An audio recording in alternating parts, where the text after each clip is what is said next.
It finally happened. We have an intro. We have an intro. Oh my God! Thank you. Oh my God! You don't understand how good I feel. Oh dear Lord! Oh, that's great. That's phenomenal. That's. Do you need a cigarette? I think I might. Have I told any of you that I want to take up pipe smoking? No. Why? It seems so distinguished. Is that the only reason? Who's this person that's on the feed on the Facebook? What do you mean? Somebody I don't know was on the. Hey. That's fine. And I think we're actually also, by the way, we are also live for the first time on YouTube. No, what I'm telling you is I hit on the Facebook and then there's some girl's live stream on. Well, then you probably try scrolling up and down on that. But like, that's cool. Like, I think we finally, yeah. So this is welcome to Dilem-Monday. No, it's not working. No, it's well. Then just refresh or reopen the page. I'm on the dilemma. Great. What about just try finding the share button. You're probably stuck on the dilemma on your thing. You find the picture of the dilemma icon that's probably there and double click it. I finally get all the technology to work to just not have you have the technology work on your own end. Okay, I'm on this way, but if you just hit it went to some random girl's feed before. Well, I kept hitting it. I don't know. I don't know what to tell you. We're up to it. I don't know. We're absolutely. Hey, yeah, no, we got an intro, and yeah, for the first time ever, we are live to YouTube as well from the Dilemma Band YouTube. So, if you want to check this out later in the week and you don't have a Facebook, welcome to it. We've got a new way. We're going to share that. We've got all new things. Hopefully, our guest actually logs on at some point. If not, there's plenty to talk about. So, like, welcome to Dilem-Monday.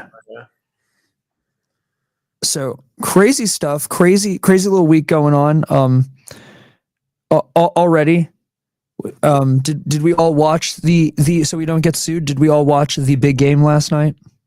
Oh yeah, I think it's fair enough to say that I'm happy the team won. That I wanted to win, even though I was going back and forth because I hate both teams. But so that was kind of my thing. Like as we know, I was a history guy before I was a music guy. That was like my thing. So like on the one hand, would it have been cool to have witnessed the three-peat? Absolutely. That would have been really cool. But do you think so? See, that was the worst thing in life. At the same As a Tom time, Brady fan, the last thing I ever wanted to see was him get a three-peat. And as a Giant fan who's annoyed at Giant management, I wanted. Oh, and we'll get to being annoyed at Giant fans in a moment. That's why I'm wearing my Giants hat today. Oh, out of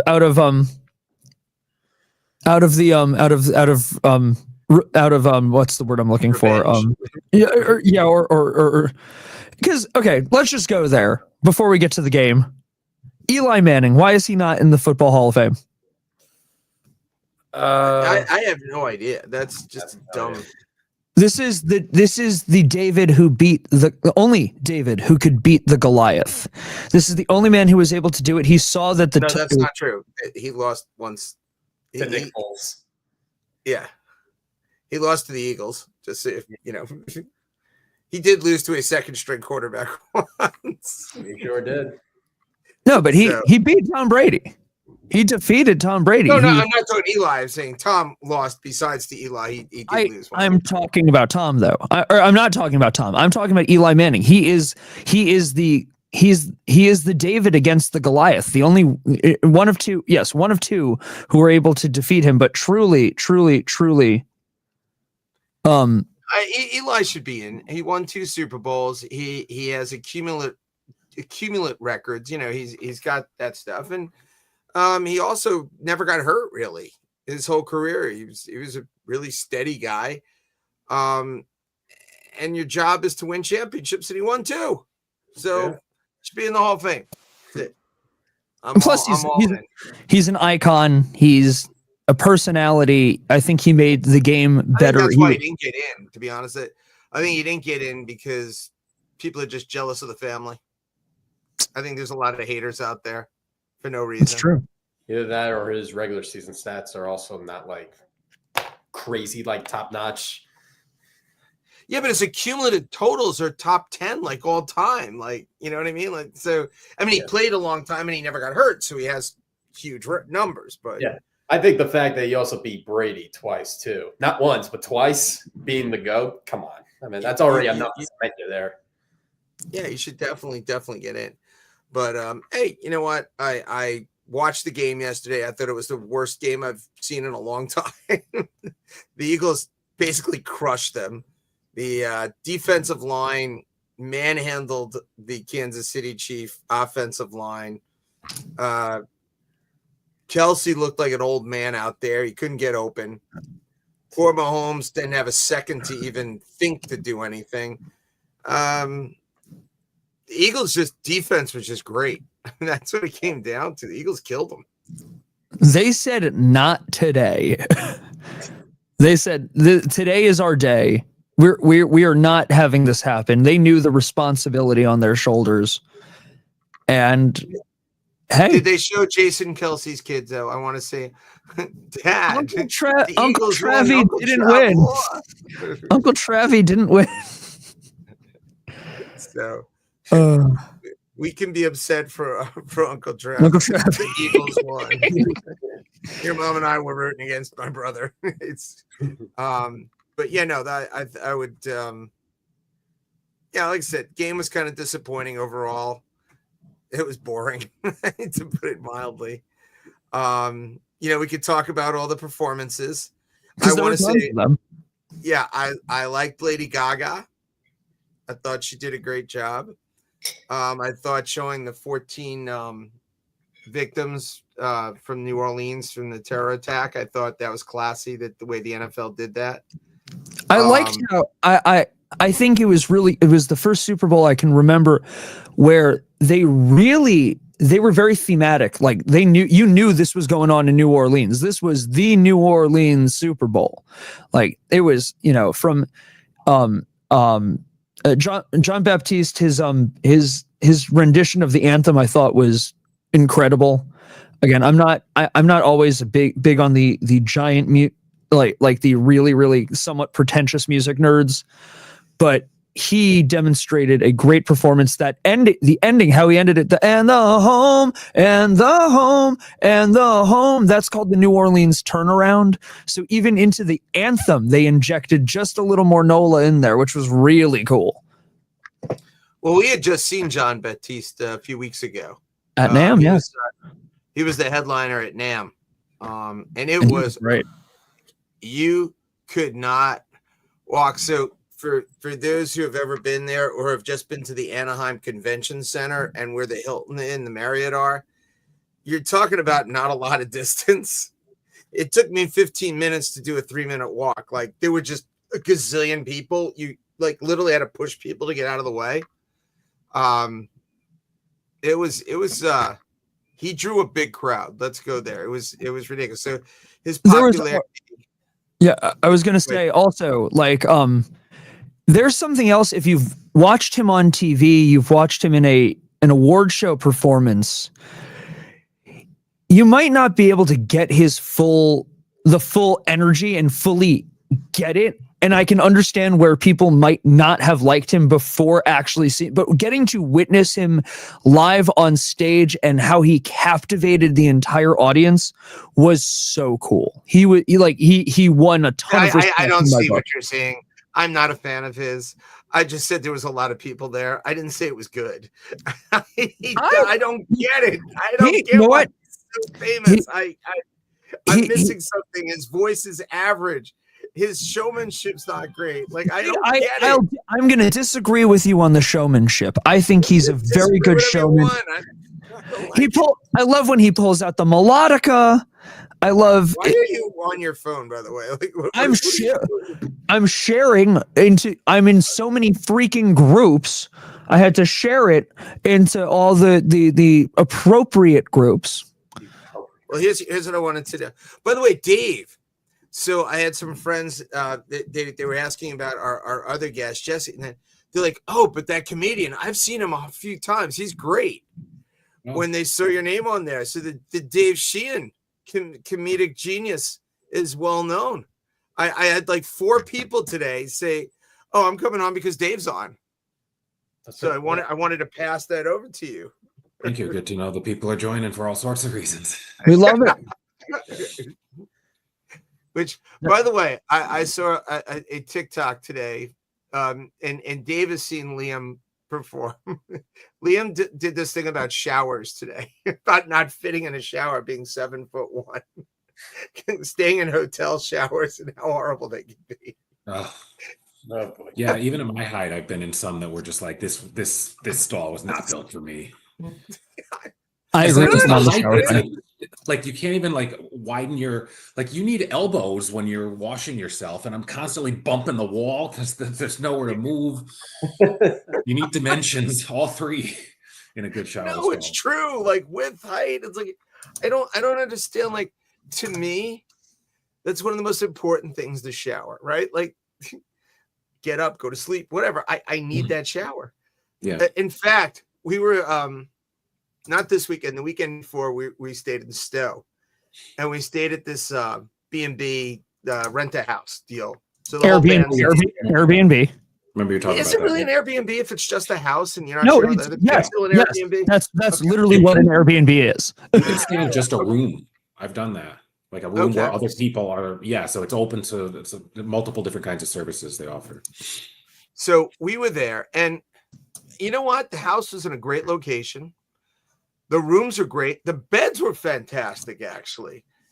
Everything was wonderful, well-stocked, beautiful, except they had 2 showers, upstairs, downstairs. Luckily, because I pay, or I'm in charge of the money, I get my own room that had the shower in it. So everybody else, but all the toilets, first of all, were stained with copper.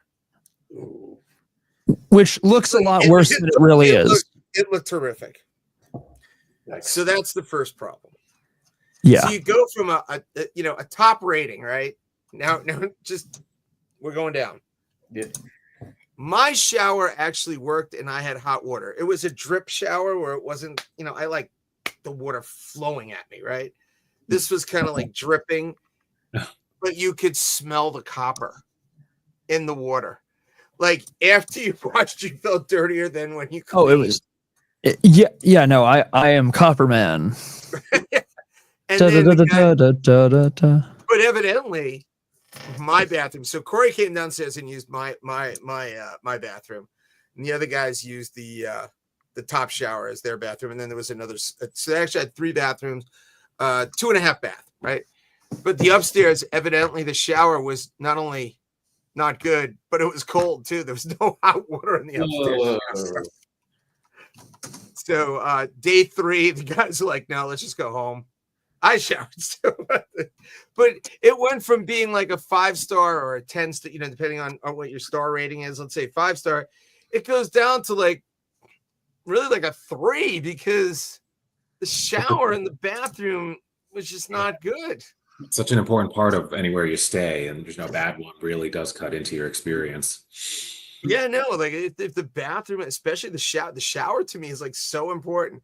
But I'm watching Liam, and Liam's got to like bend down. He's like giving all those contortions and how to fit into a shower at 7-1. It's like the movie The Money Pit almost. It's like everything. Right. Then you go inside and like everything is just falling apart, being dilapidated. Yeah, we stayed in a hotel.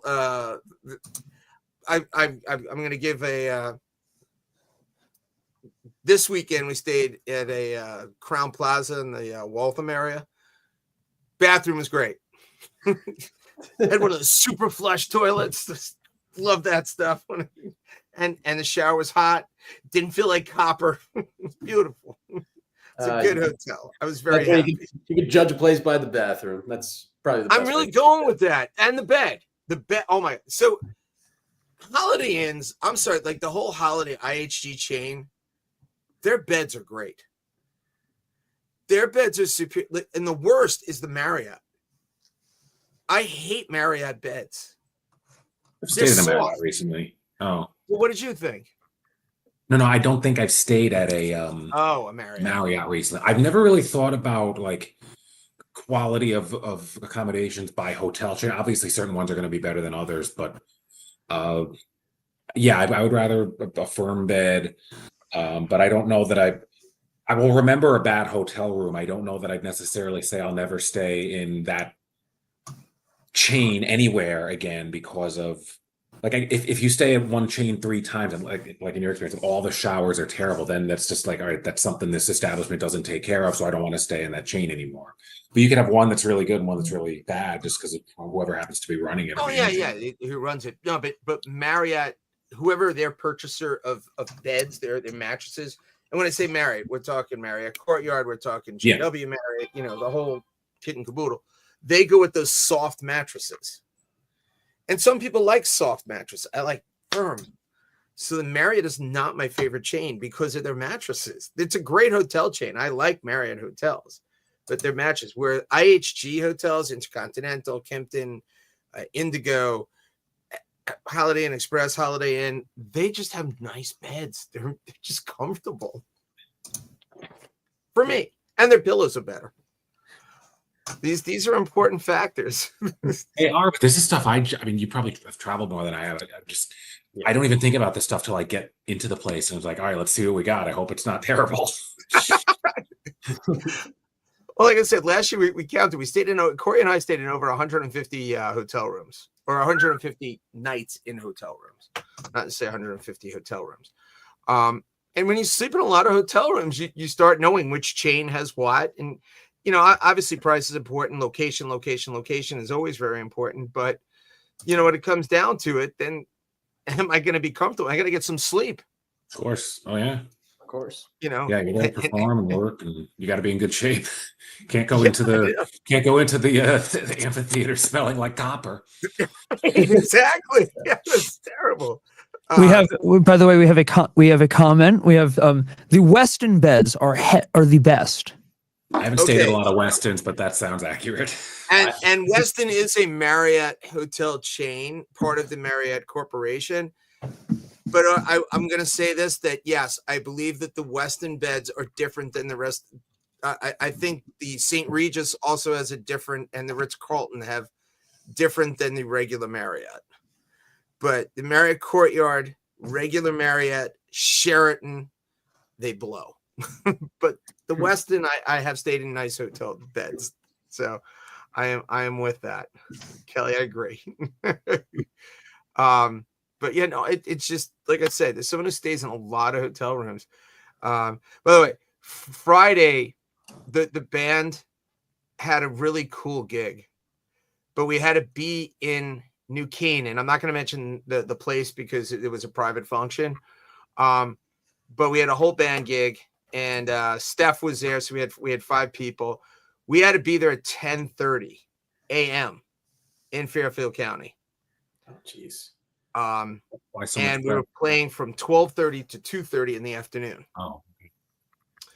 So I'm going to say that this has never happened in the history of driving to Fairfield County or New Canaan. We hit zero traffic. Zero traffic.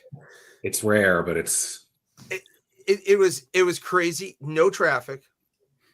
Everything worked out phenomenally well. Nice. Like the merit.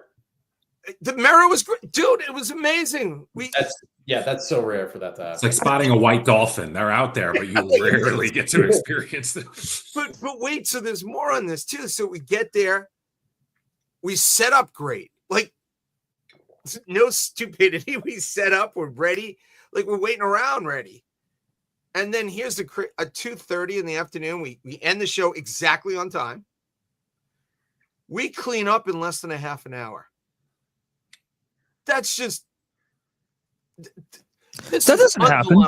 Yeah, this is not a dilemma. Like we're usually not good at these things. Granted, I was using my Eminent Technologies Custom 22 amplifier, which is an easy breezy alternative to tube amps that drive you and drag you down.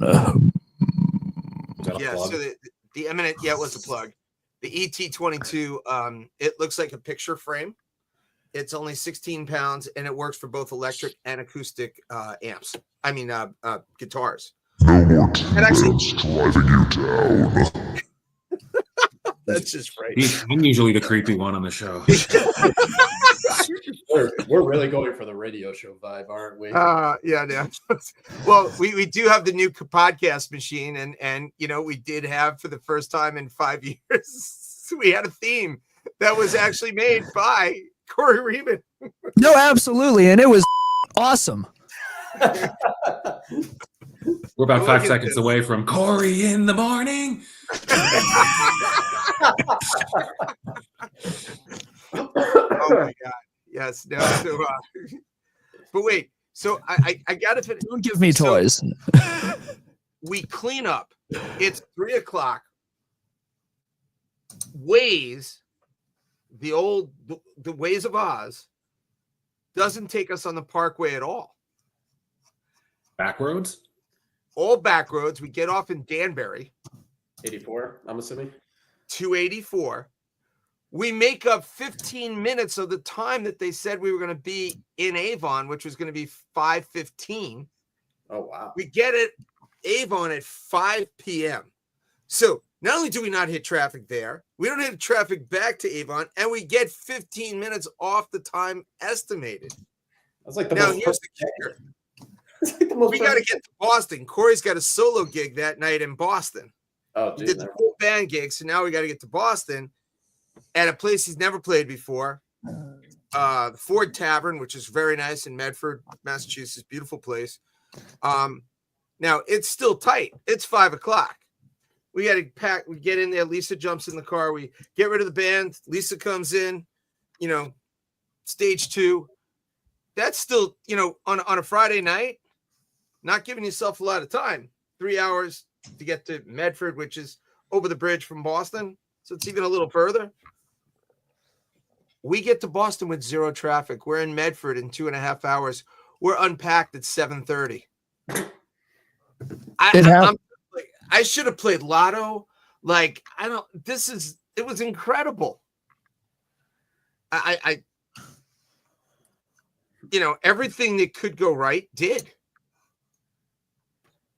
So you're definitely going to want to do those venues again. Right. It's not going to be, you're not going to be able to recreate the magic, but still. No, that'll never happen again. Yeah, you got some good luck, basically. Did you see like a shooting star that night too at it? Or did you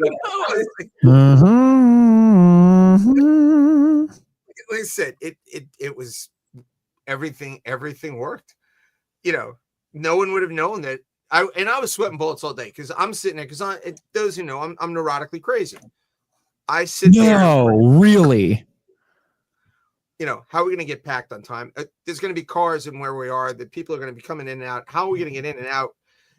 There's no way we're going to make it on time. Oh my God, this is the first time we're ever playing this place in solo in Boston. And it's really important to do well the first time you ever play somewhere.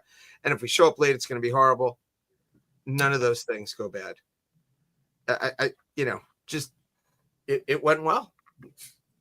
It just did. So That was the thing. Oh, I'm looking at some of these comments here. Whoa, look at that. Which, by the way, you can now see because we've now moved to StreamYard, which apparently when you share into StreamYard, it also gives a plug for StreamYard. And if you're, which goes as follows, we're in the description here. New to streaming or looking to level up, check out StreamYard and get a $10 discount. Use our link. By the way, Michael wanted to, he was commenting on the halftime show that he wished there was a band there. And I do too, because like I said, I love the before game show, the band. I thought Southern U put out a great show, and Jukebox was phenomenal. Trombone Shorty, Trombone, awesome. He is phenomenal. I've seen him at NAMM. You start going to NAMM and you see all these guys just keep showing up again and again and again. Hopefully our guest does show up, because we met him originally, and you see a picture of him behind Corey.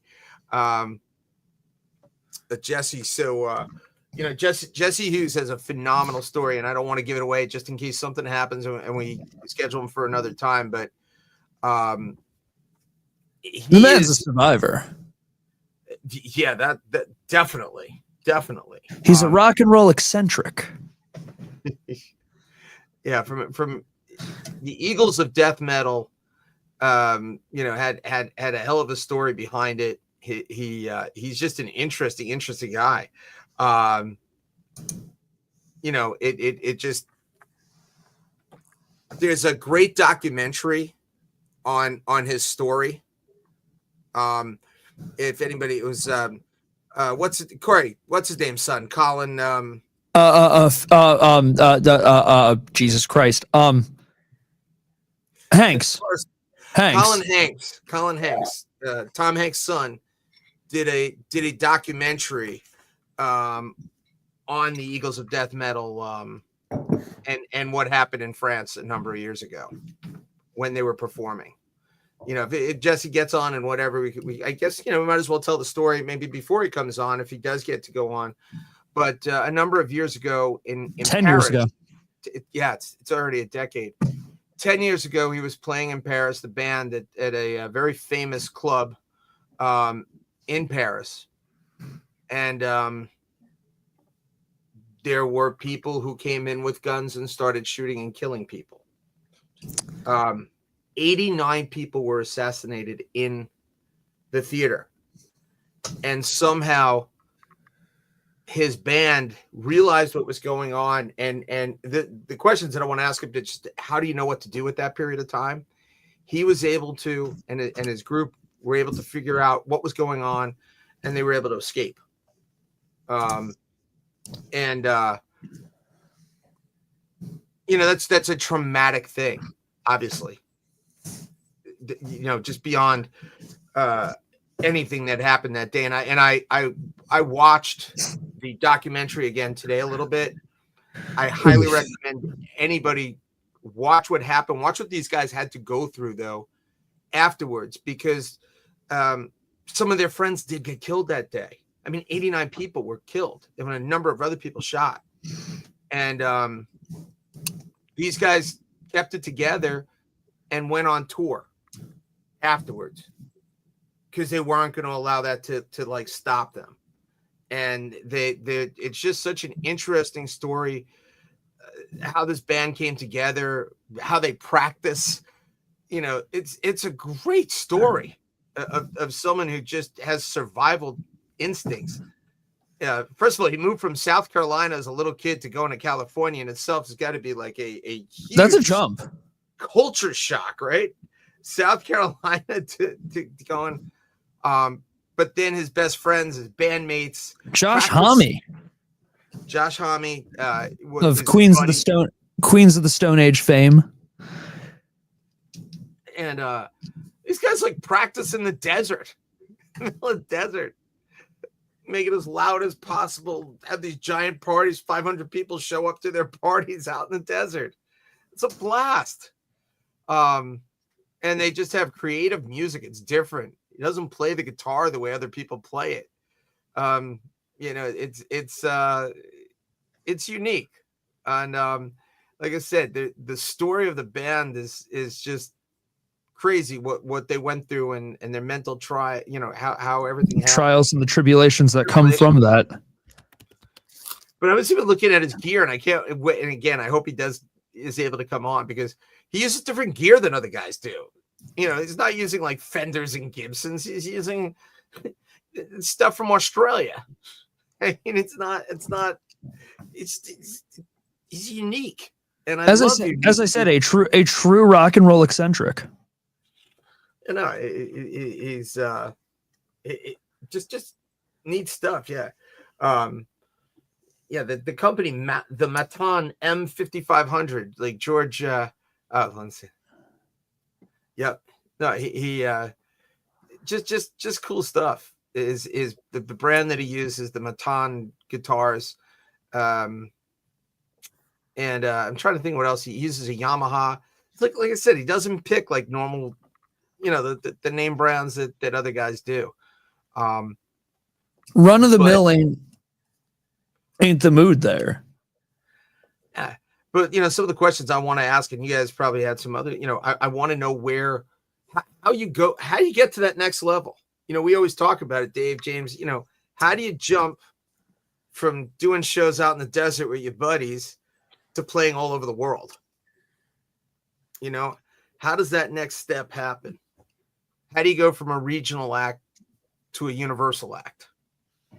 How do you get that kind of support?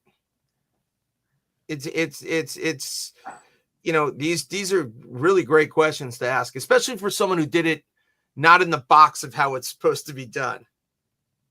He did it his way. Yeah, I mean, is it just that he has such a niche audience that he found? Because I've heard that like if you could get 10,000 fans and they buy everything you buy, you can make a phenomenal living. Yeah, I would imagine whatever his technique was, it's a combination of either somehow coming by a lot of followers on social media or just like aggressive self-promotion, whether that's in person, phone calls, contacting venues, explaining who you are, saying, here's what I could do. I want to do a show, you know, and just like, but being on the phone like hours and hours every day, because, you know, a lot of places aren't going to be interested, finding the ones that are. That's the old fashioned, you know, hard work kind of way to get there. Maybe that's what I don't know this person yet, but just hearing this history, I do hope he joins, because I'd like to hear a little bit more about him. But yeah, I think those, just however you get your stuff out there, whatever works. And this is crazy, by the way. Again, the band formed in 2009, so we're talking even before the Hughes. Is Facebook still the Facebook at that point, or just past being the Facebook? I didn't think it was ever that. Wasn't that like way past it? Yeah, I think like the Facebook was like when they first started, like way at the beginning, when it was colleges only. When it was Harvard, right? I mean, that was how it. Yeah, it was college. Like I think just Harvard, then just colleges, then public. I'm pretty sure it was just Facebook by the time it was public. Maybe it had when it was for colleges, or just Harvard. I'm not sure. Yeah, no, I mean, and that's a great movie too, by the way, when you guys watch that. Yeah, you know, one of the movies that I was not forcibly, I was with two other people who decided to leave. I remember, if we recall from the worst movie list, which it was not one of the worst movies, but the two people I decided to go with decided to leave. And I was like, I want to see this to the end. What happens to the Winklevi? They went to the Olympics and lost. The fact that you call them that. Well, because I loved in the movie that he refers to them as the Winklevi. Oh, okay. I haven't seen it in a while. See, that does sound like a Coreyism, honestly. I'm an obnoxious Jew with a little bit of an ego. Like, what do me and Zuckerberg not have in common? You didn't marry a Vietnamese girl? Yeah. I don't think. Yeah, maybe that's what half you the need. world is. And I Yeah. don't think half the world is ticked off at Corey right now. For being Mark Zuckerberg or being a Jew? Well, that's a whole other story. It depends on what line you want to cross. Well, listen, so I want to give some props to Zach yesterday. Zach Hebron, Postfix Zach. He was here yesterday, and he figured out how to use the podcast. And as people who were on the show at the beginning of the 60-minute countdown, where we have our theme 60-second countdown. 60-second countdown. We have the theme, and we have our new Corey thing. And James pops in, I pop in, Corey pops in on the. I was wondering what picture you were going to use of me, honestly. It's a badass picture that Zach took. I like that picture. Or you used at least. Yeah. So we got that wrong, but he actually figured it out to get music. I mean, think about it, for 5 years or whatever it's been. No theme song from and Corey. For now like 6 months of having a theme song finally to play it. So what? So major props to him. He might join us at some point as well. All right, we would like to see Zach, but anyway, he figured it out. So today we're in the studio, and Cliff, our sound engineer, comes to Sono Studios, and adding the last touches to make everything right. He takes apart. We have to move some stuff, and then move some stuff that Zach and Corey had set up for tonight's podcast. Now, electronics, as usual, for whatever reason, hates the Riemann family. Lisa believes it's only her that is hated by electronics, but evidently I inherited it. Yeah, it has attacked Corey as well. About an hour and a half before, we're ready to do the show, Corey goes down and it's like, I'm going to be so prepared this time. I'm so excited. We have this new forum. We paid for this thing. Look at this beautiful podcaster now. This is going to be great. All of a sudden, I'm upstairs and I hear cursing, language that should no one has ever heard probably before. Yes, there was a lot of bleeping. We should have had those bleeping. That sounds like Morse code. What kind of message are you sending right now? Well, that was if you want to know SOS in Morse code.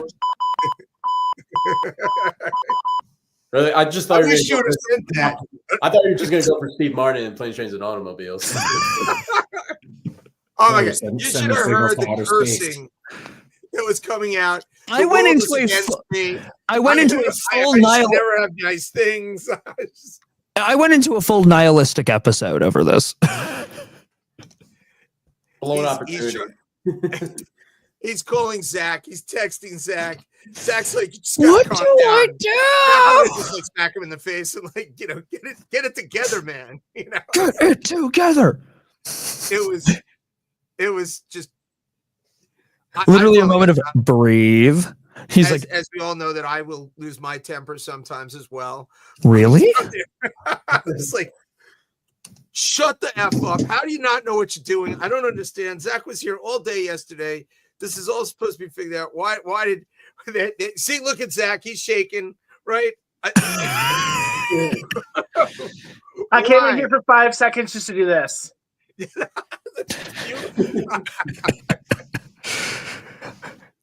What happened?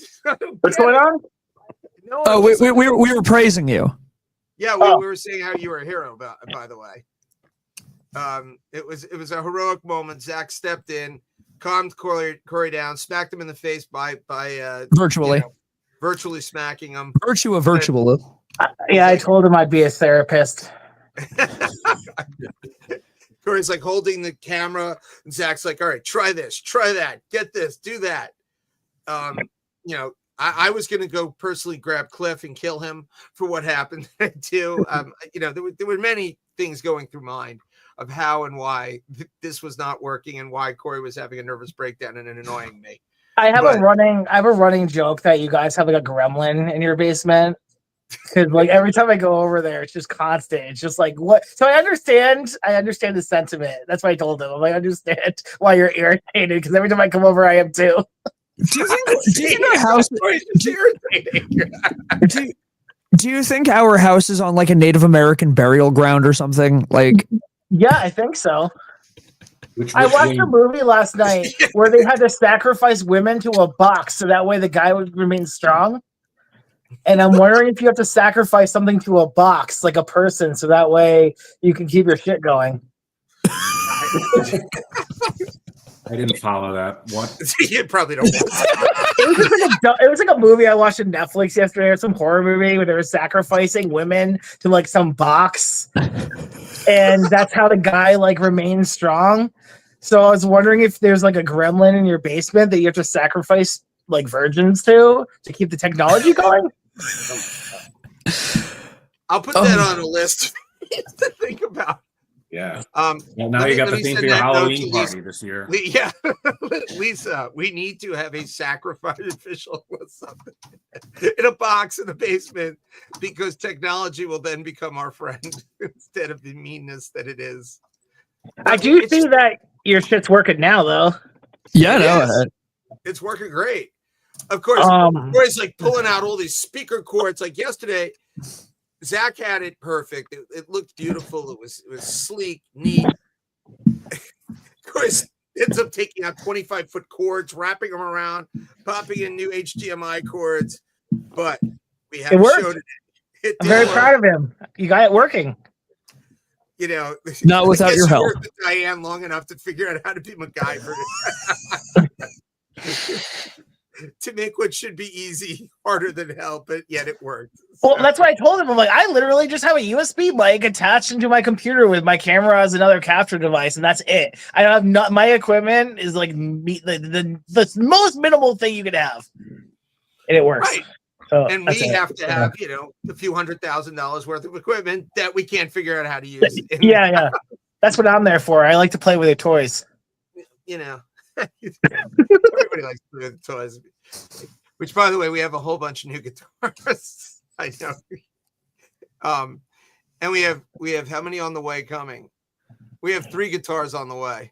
We do. Hey, Corey, hit a sound effect. You mean something like this? Hell yeah!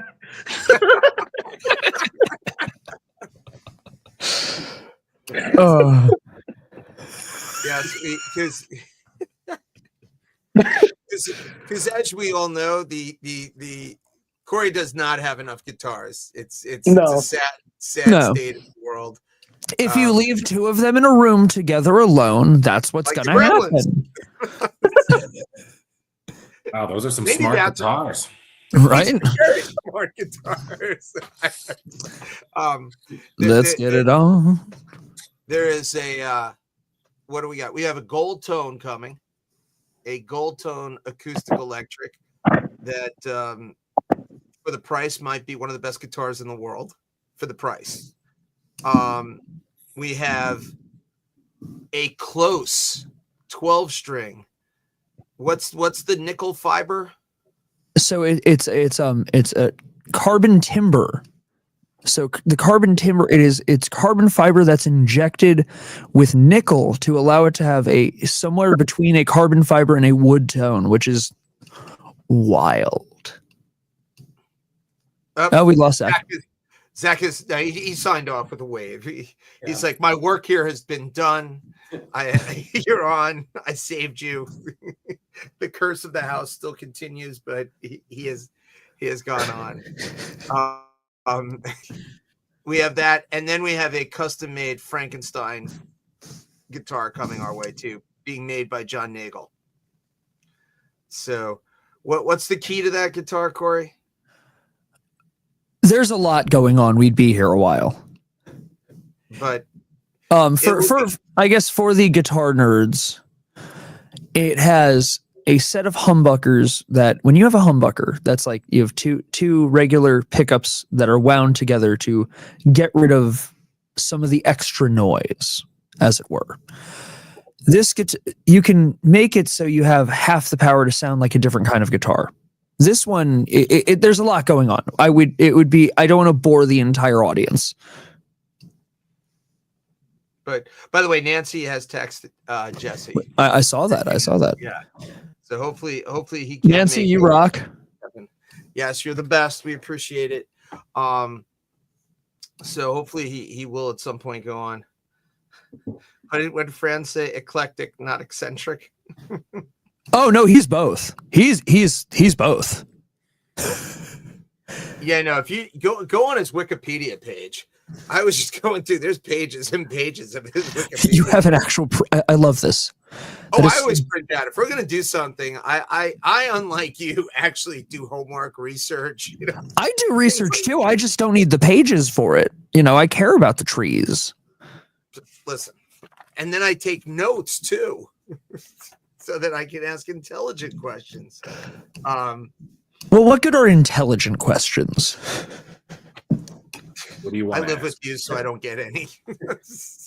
Don't ask any yes or no questions. Those are the adults right there. Yes, and I, you know, so Alicia was here all weekend, and it's amazing having Your daughter, my sister. Yes. For our audience who might not know. Yeah. Alicia was here. Well, as we said, you went to school and we had principals and teachers. Now, Corey and Alicia are only 1 grade apart. Hell, James, you probably didn't even know Alicia existed. She went to school together. I probably had an idea, but when did she graduate high school? She probably knows my The sister. year after me, so 2 years after you. Never mind, she doesn't know my sister. I 17. It took me a minute to put the two of you together. I was like, oh, Yevon. Oh, no way. I was the quiet one in high school. I didn't do anything really. Well, no, Alicia was good. She just got straight A's and, you know, was the person that, you know, never gets in trouble and no one knows her name. And she goes throughout school and just like Dave. There you go. Yeah. And then I had Corey. I was in the principal's office, guidance counselor's office, and everybody in town knew Corey. So, you know, Was he in trouble for watching The West Wing in class?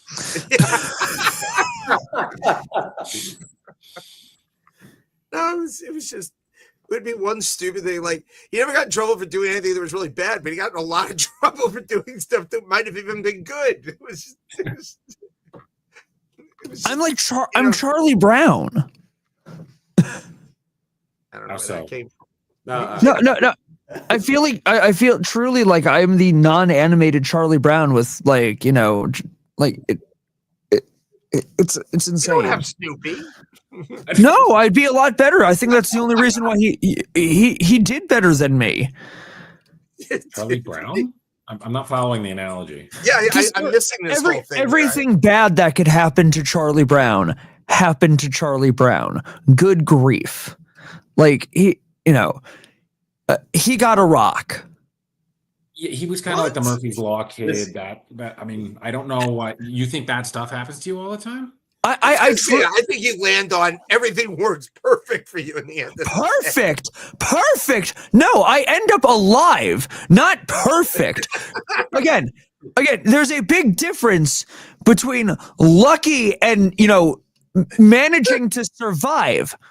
Did you get this podcast to work today? After I almost went into after going into a freaking nihilistic episode where I was like, no, just bring me to a hospital because I'm going insane. Nihilistic. Where does that word come from? Even nihilistic. German?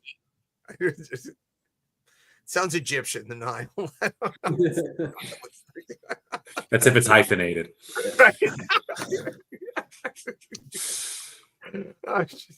But buy a dictionary, why don't you? Listen, I have a college degree. I got through school. Whatever it took. Then you should know how to use a dictionary. Oh, I just looked at your mother's paper. He probably printed one out before the show started. Yeah, that's right. You know, I was the best crypto guy in the world. Why don't you buy a round of dictionaries for everybody? I mean, I have a bachelor's and master's. I don't even have a dictionary in my house. I was just lucky. College, Lisa was right next to me. It worked out well. You know, she got straight A's. She was like her daughter, or her daughter's like her. Lisa was great. You know, I made sure. I remember once one of the professors, he's like, this homework looks exactly the same. He's like, do I want to know who did this? I laughed. I was like, if you have to ask, I should get an A because you're not very bright, you know. And the dude just starts laughing and said, "Okay, that's what I figured." And I didn't get a 0. I didn't get anything. Yeah. Hey, just telling the truth. It was even sadder. Lisa was doing like half the work. She had hurt her right arm, so she was writing left-handed and still taking notes, and I didn't take one. I was like, "Get on part your notes." You're an asshole.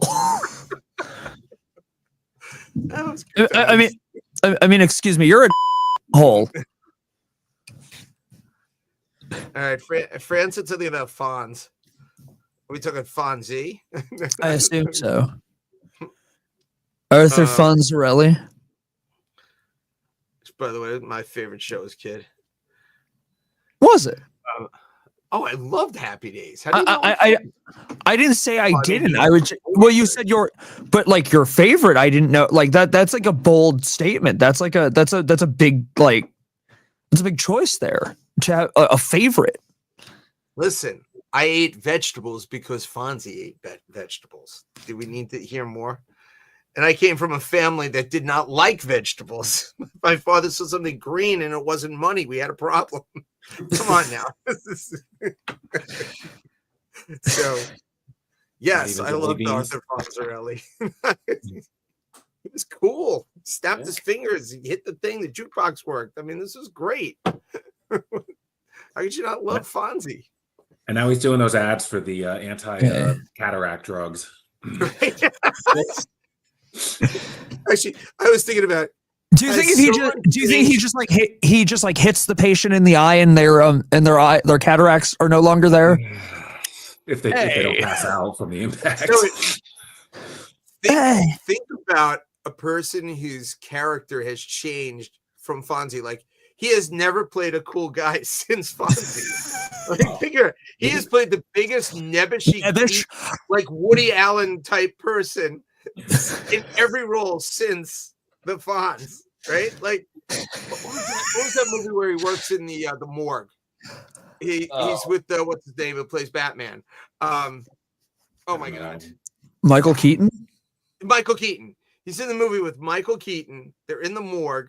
Michael Keaton. My Girl? Like, no. What? No, that was Dan Aykroyd.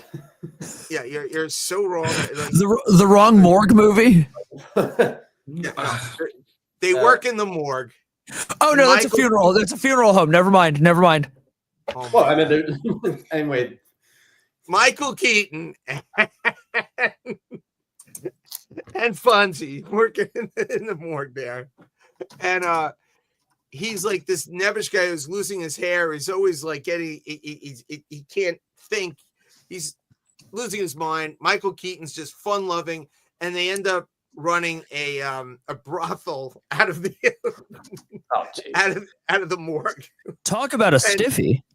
Yeah, and Fonzie there, he's an ex-accountant, and he's doing all the money and investments for the hookers. Night Shift. Night Shift. Thank you. The movie is Night Shift. It's not a long time ago. I didn't even remember Henry Winkler was in that. That wasn't that yes. Michael Keaton and Shelley Long. Shelley Long from Cheers. Yeah, she's in it. Okay. Fran Drescher, I believe, is in it. Oh. Yeah. No, My parents actually met Henry Winkler at a bar in Brooklyn, like really before I was born. They told me like he was offering drinks. He was like one of the nicest guys. That's what I've heard he about him. Seems like it. Yeah. That wouldn't shock me. I love that Stallone, Winkler, and John Lovitz are like best friends. What an odd friendship trio right there. Right? John Lovitz has friends. Yeah, evidently Winkler and Stallone. Yeah. But they're like buds. It's great. But how about Waterboy? Like, the Fonz played in the movie Waterboy with Sandler as the coach. And see, Corey got it like 10 minutes later. It's like, oh, now I remember. No, but And the show Barry. HBO, right? Yeah, I never watched that. Yeah. But yeah, he was in that. And he was the incompetent lawyer in Arrested Development as well. Yes. Like I said, he went from being the coolest guy that ever lived, right, to playing the worst roles ever. Maybe that's by his choice. Maybe he was so stereotyped by blowing up as fine. Maybe he just said, I never want to do a role like that again. Sometimes people do that. Like I know the kid that played Harry Potter has like expressly been trying to do anything but that. But yeah, his fame, and I get that. But no, he's had some weird role. Daniel Radcliffe has done some very odd roles. He played what's his face, the crazy poet. He played Allen Ginsberg in a movie. Oh, okay, I've heard the name Allen. I don't know any movies about him. The movie I believe is called Kill Your Darlings, where he plays Allen Ginsberg, and it's essentially the beginning of the beatnik movement, and shenanigans ensue. There's It was odd. Doesn't sound like a good movie to me. Night Shift sounds like a much better movie. I'm sorry. It was odd. Hookers in a morgue. Come on, think about that. Well, actually, there was a lot of debauchery and degeneracy that was going on in this film.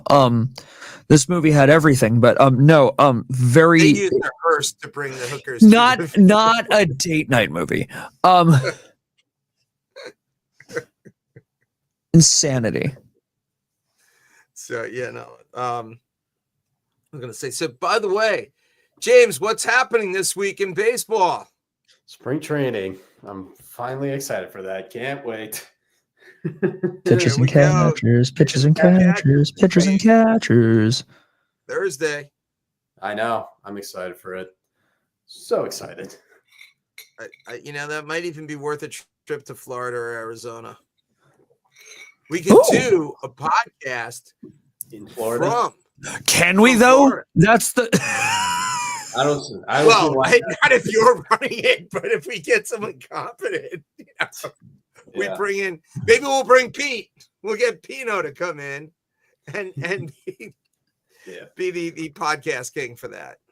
I would totally be down if I wasn't so heavily congested for the last 2 weeks. Oh man, the kids are starting to get the best of me now. That's why I couldn't make it. That's right. You were sick last. I was missed you. A couple weeks ago. I only slept for 3.5 hours on Thursday. Woke up the next morning having a fever, and then I just been heavily congested ever since. I mean, I still feel like a little bit better, but I still feel like not 100% there yet. Making me cough just thinking about that. No, I had to deal with a second grader who vomited today all over the chair. Oh, he refused to wash his hands after he touched the seat. I'm like, dude, no. This is why I didn't want to be a teacher. I'm like, dude, wash your hands. I will not throw up because you refuse to wash your hands. Corey, you can never be a teacher. If you see someone else throwing up, you're throwing up. No, I'm joining them. Since you're a little kid, that you I throw up. If it's a bad smell, Corey's going down quickly. Done. So it's all right. One of my friends at college threw up on my arm after drinking too much. I'm like, dude, why? Why? No. Oh, listen, I've told the story before, but I knew Lisa was a keeper. I was already married to her, so she had to be a keeper at this point. But I went to the Sugar Ray Leonard, Terrible Terry Norris fight at Madison Square Garden many years ago. It was Sugar Ray's last hurrah. He got knocked out by Terrible Terry Norris. And my friends and I, when you're all supposed to stay in a group, but somehow it sounds like one by one ends up getting kidnapped and you're all alone all of a sudden. And we drank a lot. I ended up on a train, not going to the station that I needed to go to on purpose. Because the station that I wanted to go to, I wouldn't have gotten home until 7 a.m. So I went to Mineola station, but I had parked in Great Neck. So I had to take a cab with 4 other drunk buffoons. And of course, I'm the last one to get off. And I had this brand new Toyota Camry, the company car. And I don't know, but it hit me. And I'm all over. Now it's 3:30 in the morning. It's freezing cold. I go up to our bed, our apartment, wake Lisa up now at 3:30, 3:45. And she went outside, cleaned up the car, cleaned me up, and wasn't yelling or mad at me. And the next day helped me clean the whole car and took it to the car wash. Now, there is no greater woman in the world at that moment. And it's never held that against me. So, I'm with Lisa forever. That moment sealed the deal. You cannot have, that's major quality right there. Yeah. Dave's like thinking about it. Well, no, I absolutely understand the connection that's made there, but at the same time, I'm thinking only the best How We Met stories include explosive puke.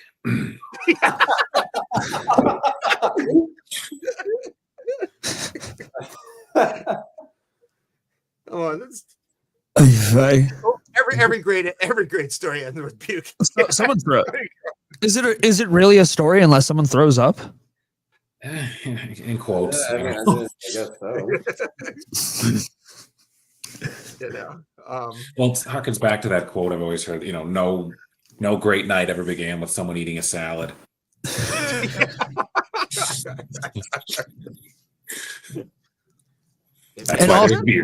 And all serial killers drank milk at one point. Unless they're lactose intolerant. How would you know as a baby, though? They ended up throwing up. Yeah. Hospital visits. I forget how we got here. Oh, Craig. By the way, my daughter ordered this drink the other night at the Ford Tavern. It was the worst tasting drink. Nothing to do with the making of it. It's a preference and a taste.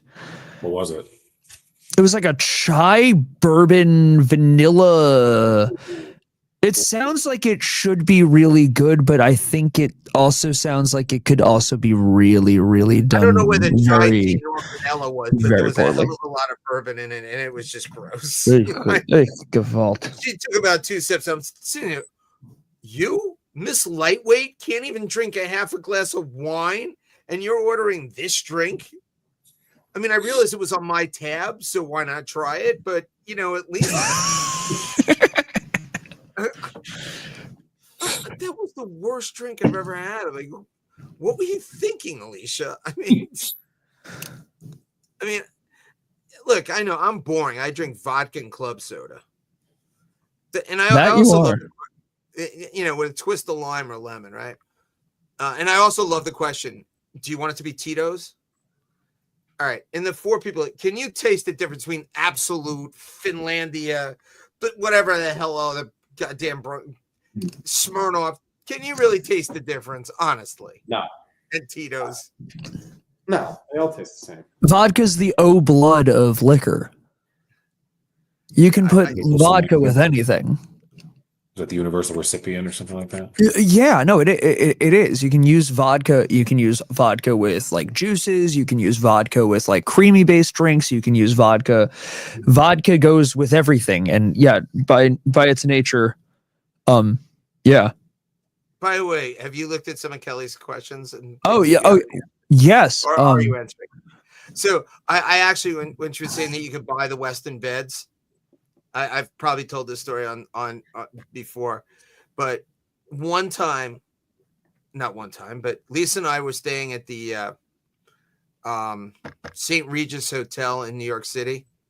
It was an accident. We shouldn't have been there. People made a mistake, but somehow we got thrown into the presidential suite at the St. Regis Hotel.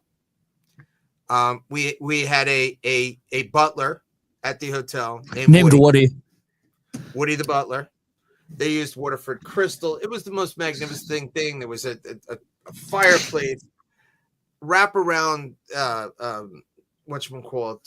balcony looking out at the toy store. It was great. The Disney store, Louis Vuitton was over there. What a Louis Vuitton. I think they must have thought that my name was not Riemann. They thought it was Rothschild. I don't know, but somehow I got up to this room. And it was supposed to be a romantic weekend, but when I found out that we got upgraded to this, I had to call my in-laws to let them know what a successful human being I was. And I called Kenny Sperling and Cindy to come upstairs to see our magnificent room. I was like, listen, romance is one thing, but there's not ever a chance again that I'm going to be able to show off staying in a room like this ever again. For the price I was paying, I think I was paying like $250, $270 for this room. But God got me back, as did the St. Regis Hotel. I went to sleep that night. I wake up in this bed and I turn over to Lisa. I can never sleep in another bed.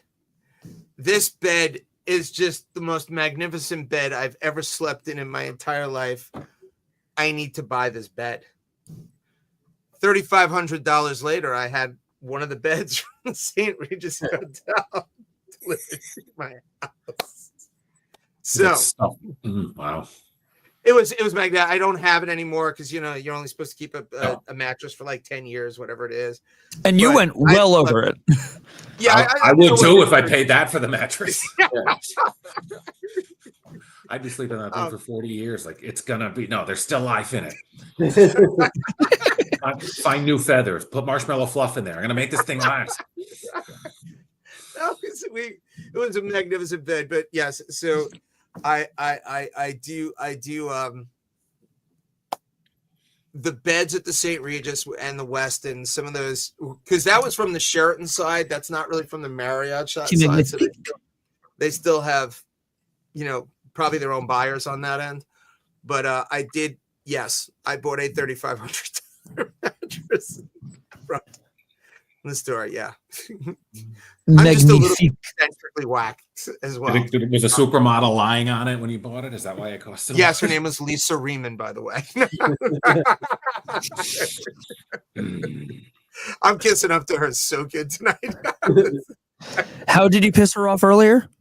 I don't know. I gave her you as a child. I'd be pissed off too. Jeez, just still holding a grudge? I think listen. so. I have the nicest to him out of any one of the family. I have a George Bailey moment. I feel like daily. I wish I was never born. I wish I was never born. Please, that's the most charmed life there is. Give me a break. Hey, didn't you say earlier you had a carpet fiber timber guitar covered with Fuddruckers coming? I didn't understand that. I was trying to listen. Wait. If it gets to come with Fuddruckers, that's lit. I love Fuddruckers. I didn't recognize a lot of the terminology you were using when you were describing it. I was trying to take it in. But yeah, no, like is a 357 month, like, is that too long for an abortion? What? For it to take? By the way, I might want to add that guitar that you're getting costs more than my mattress. Oh my God. It'll last longer too. It's a Corey, you better sleep on it, I think is what he's saying. Yeah, just put the guitar and just fall asleep right on it. Let me know what you could drop this thing out of a plane, land in the ocean, find something to use as a raft, and then paddle your way to shore and probably still be in tune. All right, we have a future episode then. Let's try it. As soon as it comes, we'll compete with Mr. Beast at that point. Mr. Beast at that point, Oh, jeez. I'm gonna drop out of a plane with just a guitar and see if I can survive. I think the guitar would. That's a whole other story. One of my favorite scenes in like any movie ever.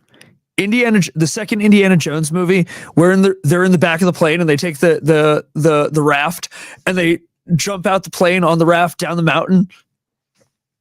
With Short Round, who now has won multiple Academy Awards, which is like crazy. Oops. I just lost the feed. It's terrible. Whatever. All the questions. But if you did lose your Facebook feed, remember you can now view Dilem-Monday live from YouTube, from the Dilemma Band YouTube. Check us out there, and I believe the episode will remain there all week. Love that. Do you think? And now it's time for the traffic report with James Yevon. Yeah. Traffic report. Oh, we got some light traffic on I-84 heading towards Hartford. Today to Massachusetts, we'll be dealing with a lot of the bumper action as opposed to the Massachusetts line. And Dave Sheehan with the weather. Yeah. Ooh, I like how we busted up horn music for some reason. I'm not delivering the weather report to that. Yeah. Why not? You're afraid it'd be too up there or something like that? We might be getting snow. Don't ask me how many inches. Back to you. Outstanding. Anyway. All right, I got to also complain. Speaking of weather people. All right. So it starts off that it was supposed to be 3 to 6 inches, right? On it was Saturday white night, whatever the hell it was. Then all of a sudden it's 4 to 6. Then they have 4 to 8. Then before you go to sleep, it's 6 to 10. Like, did they feel they weren't getting enough people to watch? We're just going to keep adding inches to it. Like, no, because wake up, it was barely 3 inches. It was clearly because the snow was white. What is it usually? Polka dotted? Well, in Boston, it's probably got some yellow stain, but it's yeah. As someone who actually wanted to be a meteorologist at some point, it's hard to predict the weather. That's all I can say. Well, yeah, just remember that at the root of it, at its simplest, a weather person's job is predicting the future.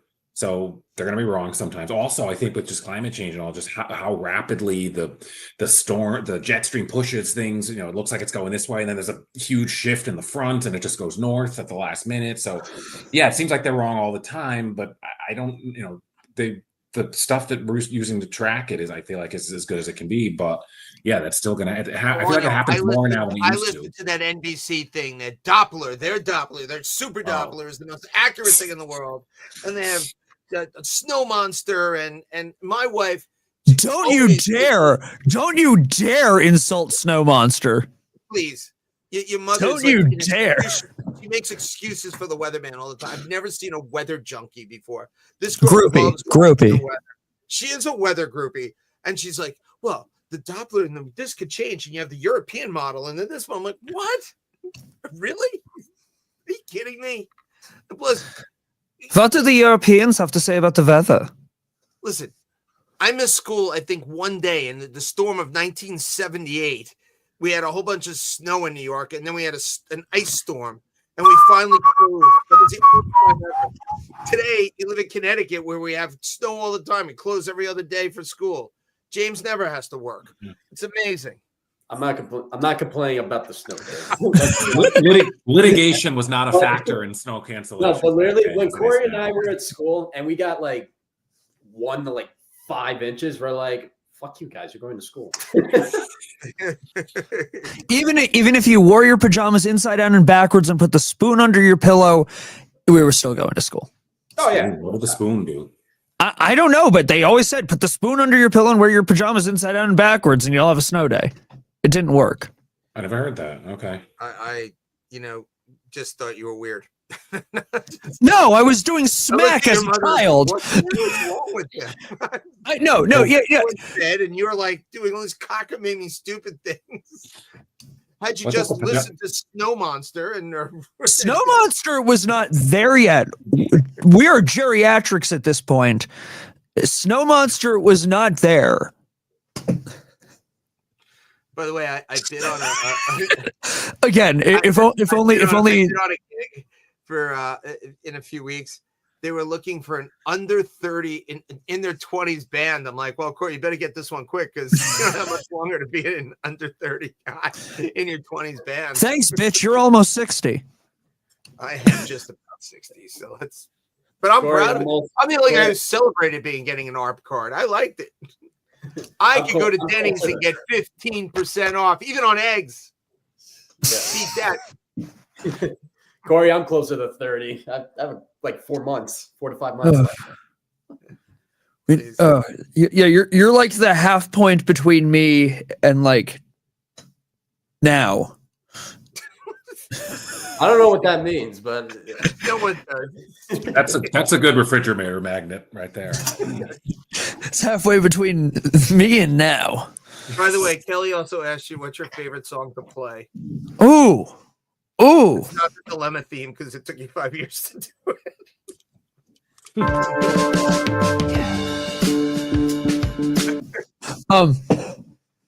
This is too much power. I have too much power here. My favorite song. Okay, no, I don't know if this is necessarily my favorite song, but the other day we debuted Billy Joel's "Moving Out" on stage. That was awesome. You've never done that one before? We had never played it before. No, it was a fun time. No, that was a.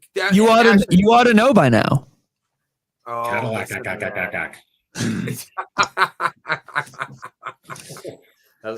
and Jack Taka breaks out on the piano. Corey just goes and sings. Oh, it was great. Good. And then Steph was up there with her hands, getting the people to do that. Like it was like a rock star. That was, and actually, it was probably one of my favorite like set intros because I start off on the piano on Benny and the Jets, which we had also never played prior, which was freaking awesome. Benny and the Jets for this gig. Into Moving Out. That was. And by the way, if Corey refuses to play Don't Stop Believin' ever again, he played it, ladies and gentlemen. He played Don't Stop Believin' on the piano. Oh, jeez. I hate the song. Did play. I did reference the end of The Sopranos to the youth. Well, I'm almost there. Me and Shannon are almost done with The Sopranos. We got one more season left. Oh, it's such a good show. It's one of the best shows. It's my favorite show of all time. I just wanted to be a mobster the whole time. It was just so great. I think you still do. You're not? Well, the belief always is that I am. Well, all I can say is this. I hope Shannon is not watching this right now because I hope we didn't just spoil what happened to this. I didn't say what happened. I didn't say what happened with. No one revealed anything. So I think it's fairly well known at this point. That the show, it's almost been 20 years since the show ended. I've never seen it. Oh, Well, that just made me upset. You have the Soprano kids with the show. Oh, their podcast. Their podcast is great. AJ and Meadow, that's an amazing podcast. And then what's her name comes on sometimes, the blonde. Insanity. What Adriana, she comes on. And we find out that she doesn't in real life doesn't like to shave. Oh yeah. It's on the podcast. Because Little Soprano says, so the only problem I've ever had with you is that you don't like to shave. Like, what's up with that? It's kind of weird. Yeah. Oh. Alabama. I remember hearing about that. Yeah. Dimitri with the gabagool. I woke up this morning, ate some gabagool. I won't lie. Anytime I'm in the state of New Jersey, I always pop on that song. Anytime I see the New Jersey sign, I always put the Sopranos theme song on. How do you not have it going through your mind? I think you have to. One of my best TikToks ever. It was. Does anyone remember that the like Carmela Soprano summer? That all No, it was a moment where like I feel like it where the thing everyone wanted to like be mobsters. I also realized at the same time simultaneously there was Tony Soprano summer going on. Wait, with technology, can I do this? Well, like just like summer for older people. Well, yeah, it was young people. It was young people acting like we were again. Yeah, no, like midlife crisising. It was great. It was great. And dressing like Tony Soprano. That was like a summer ago. That was like 2 summers ago. Yeah, 2 summers ago was like okay. Was like Tony I've always had my I woke up this morning. I love my Tony. Cool. Let's see. Wait. You like the Tommy Bahamas and they're great. Oh yeah. Where's Tony Soprano summer? I know it's here somewhere. All right, you're gonna please. You don't need it. But yeah, no. The episode. I've got to say, this is one of the dumbest episodes though on The Sopranos. You know when he's buying the house on the water. Oh, the Whitecaps. Yeah, so they go in there. Now, obviously, him and Camilla have the big fight. She knows he's cheating again with the one-legged Russian, whatever. Yeah. Which in itself is great. Yeah. But the dopey lawyer is trying to hold up the gangster. Like, that's going to end up good for you. He's like, listen, I'm going to get that money. The deposit's going to be mine. I'll eventually. Dude, you know who this man is. And if you let him out, he owes you a favor. Are you kidding me? You're going to. That was dumb. There's no way that really happens. Absolutely. That's stupid. Fachim. No way. I don't know I don't know what point he was trying to prove. I'm like, no, he's not gonna do it. Like, dude, what the fuck you doing? Like, although the boat with the Dean Martin, like, that was great singing the Sinatra and Dean Martin stuff. Yeah, absolute Fachim. Loved it. Buffalo. All right, listen, you're not Don Rickles. You're not funny. I'm not Italian either. Well, neither was Rickles, but he was great at doing it. When he would sit there with Sinatra and they would go back and forth. I've just been hanging out with them too much. Good. All right, so Dave, since I mentioned Rickles, was he ever an idol of yours, or I mean, I know your humor is nothing like Rickles, but I would see some stuff. I don't know if I ever watched like an entire thing, but just how quick and flawless he was with just like talking to people. It was admirable. Yeah, definitely. Emilio is like one of the nicest. Like he really could like change it. Like they said on the side, he's like the nicest, sweetest man in the world. He was actually nice to my. Oh my god! Oh my god! Wait, this is like live, actual breaking news. Private jet linked to Motley Crue's Vince Neil involved in deadly airport crash. He might have been on it. Vince Neil? Yeah. What the wow! Fuck? Excuse me. What's going on with the air traffic? No idea. That's number 3. Which are you including the one in Alaska? I didn't even know there was one. There was a private plane with like 10 passengers that went down. Oh my god, that's horrible. Oh my god, if that's no. Oh no. Also, like thoughts and prayers for one of my favorite, probably one of my biggest influences as a frontman, one of my favorite singers of all time, Mr. David Johansen. He is going through a stage 4 cancer battle right now. I believe he's currently bedridden. Of New York Dolls and Buster Poindexter fame. My father's place in Roslyn way back when. Wow. No, that's he. I don't think Corey Riemann becomes Corey Riemann without David Johansen. The amount of stuff I've stolen from him is unreal. So that was upsetting news today. Now? Maybe it will make him feel better. Hopefully. But no, that upset me this afternoon. But this is crazy. What's up with these planes? Oh God, the big one with the skaters,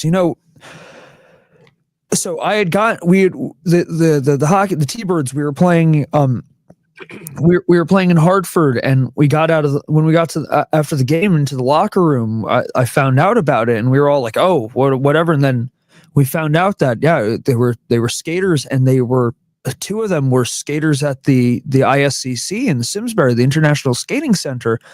Our next game was at ISCC. It was an eerie mood in that. They were part of the Boston. The skating club,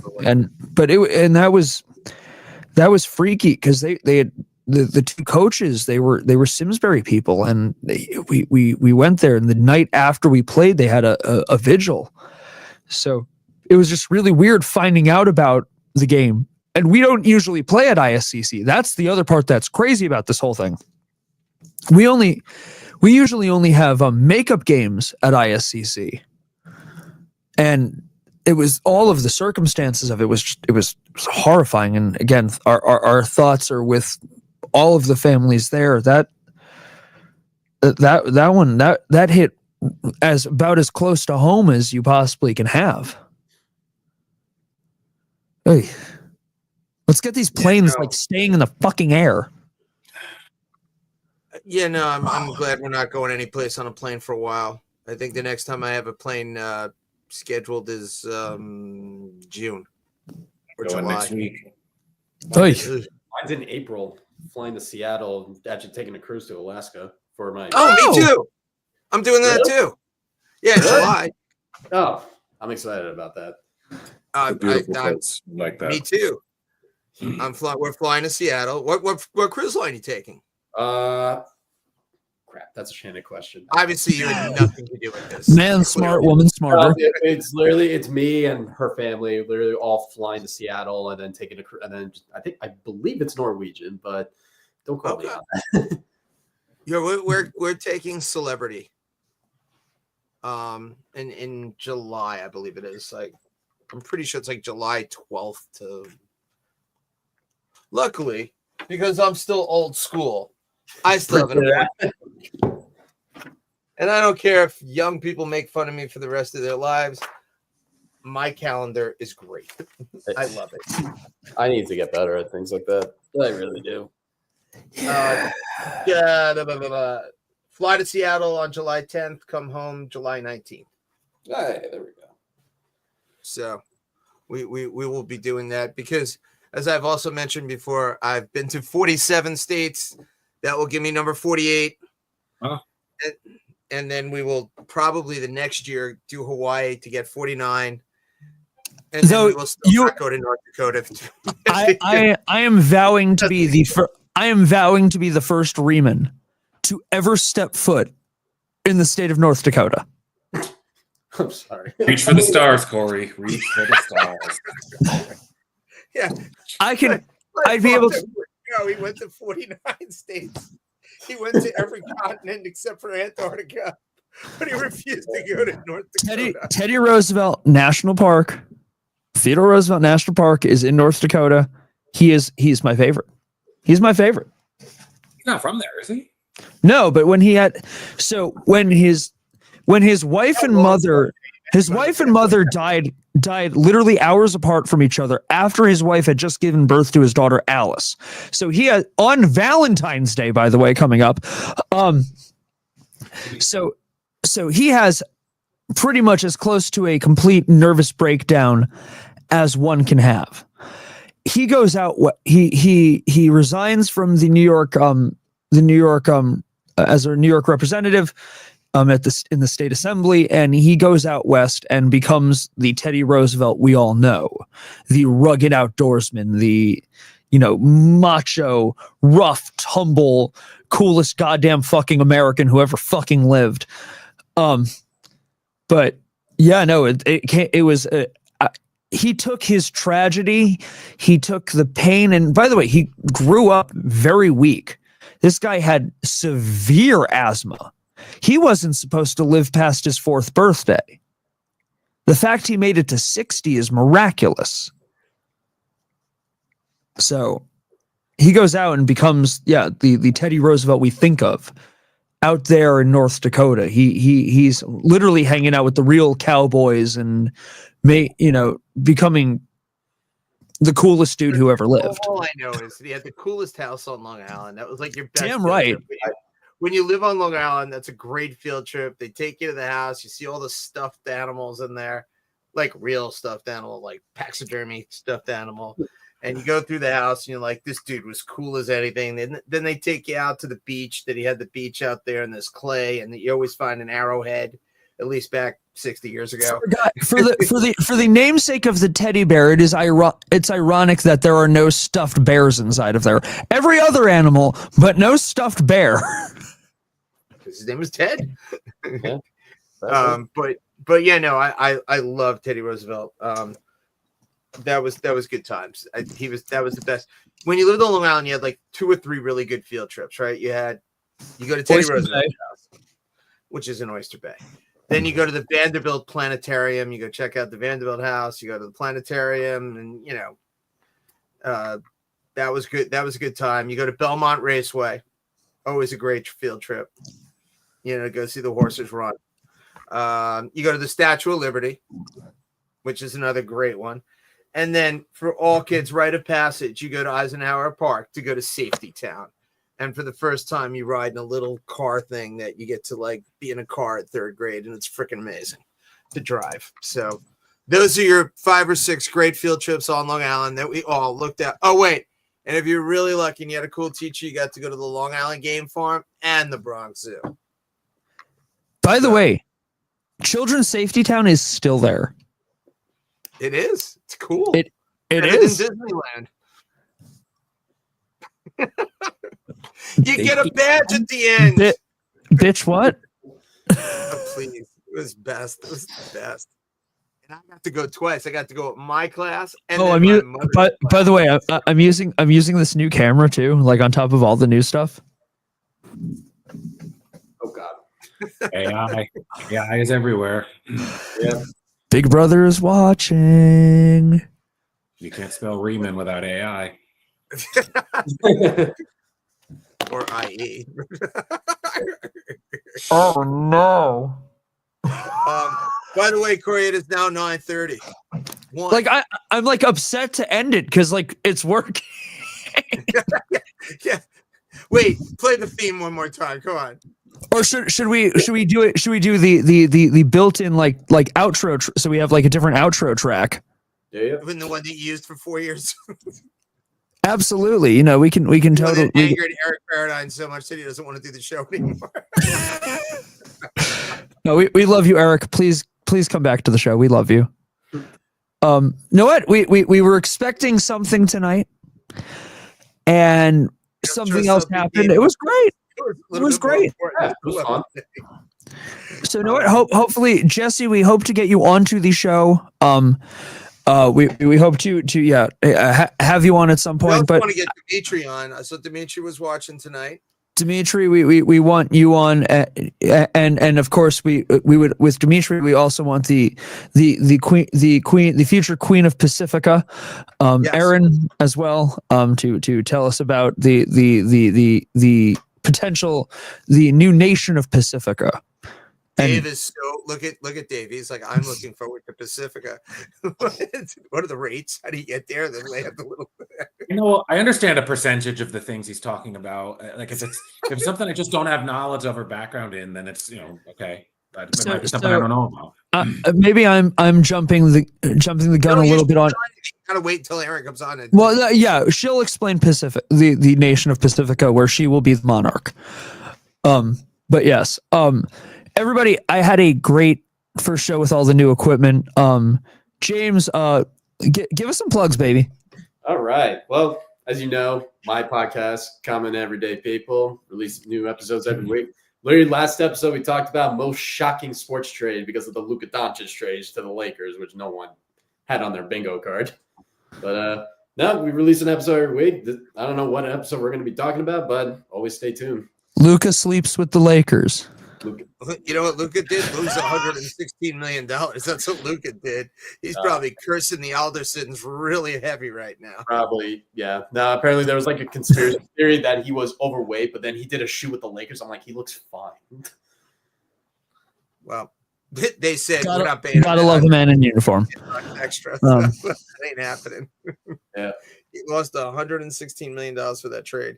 Yeah. Dave, what do you got coming up? Cabaret on Main in East Haven this Friday, the 14th, East Haven, Connecticut. I'm doing a short trip to Florida next weekend. I'm going to be visiting Pete and his wife and just kind of getting away for a little bit. And also hopefully supposed to perform at St. Pete Brewing, unrelated, different Pete, just, same. I owe him a trip down there. St. Pete is just like an We love you, Pete. Yes. And then a Bad Sons Brewery in Derby on Saturday, March 1st. And then some other stuff. My website is davesheehancomedy.com. Wait, when are you going to be at St. Pete's? Next weekend, the 22nd. I'm going. We are free. Seriously? Yes. Do you actually want to fly to Florida? After we just... I'm going to Florida. That's where that is. Oh, that's the Florida gig. He's going to say. yeah. I was okay, like, I missed it. I mean, like, I'll go. No, I'm not going on a plane. No. Well, I'll see what I can do. But Yeah. always thank you for having me on. It's always oh good. my God, we're free on a Saturday. I can go. But I'm glad Corey got his you know, light bright on steroids machine next to him. It looks like he's really got a handle on that.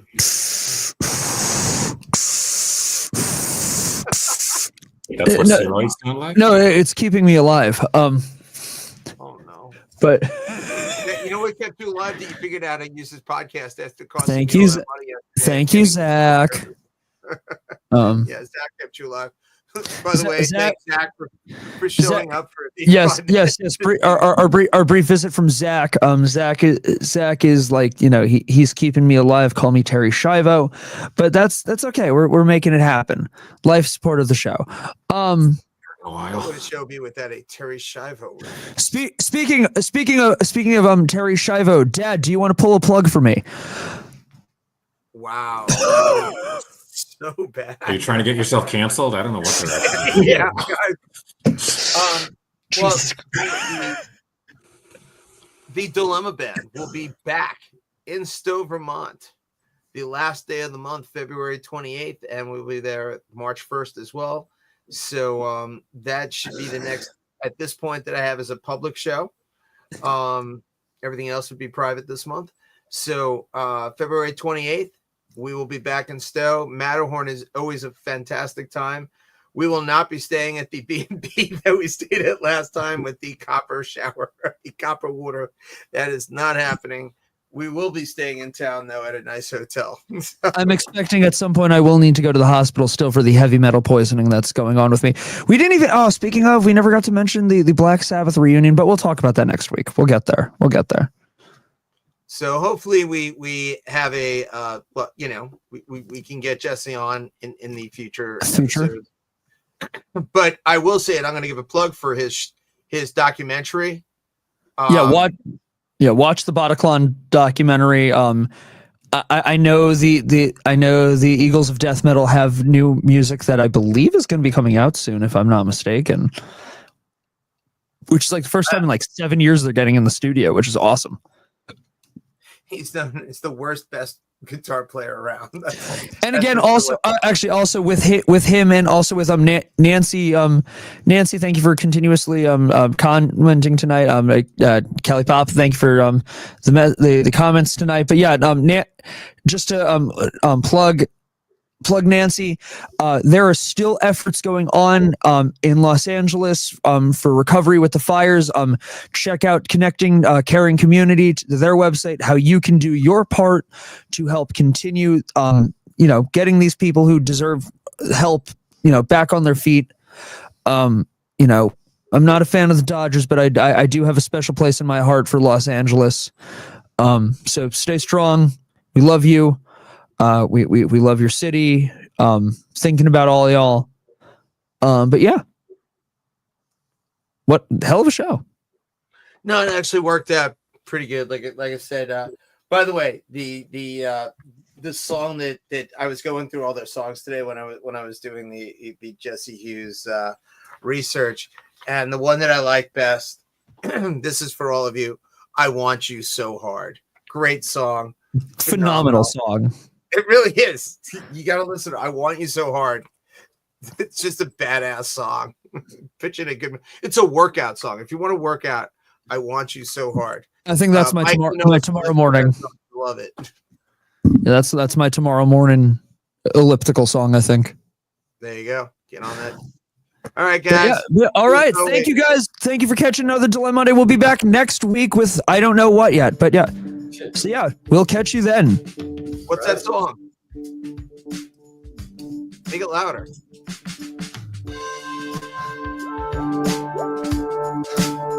Oh yeah. All right. Thank you guys so much. We will catch you next week. Adios.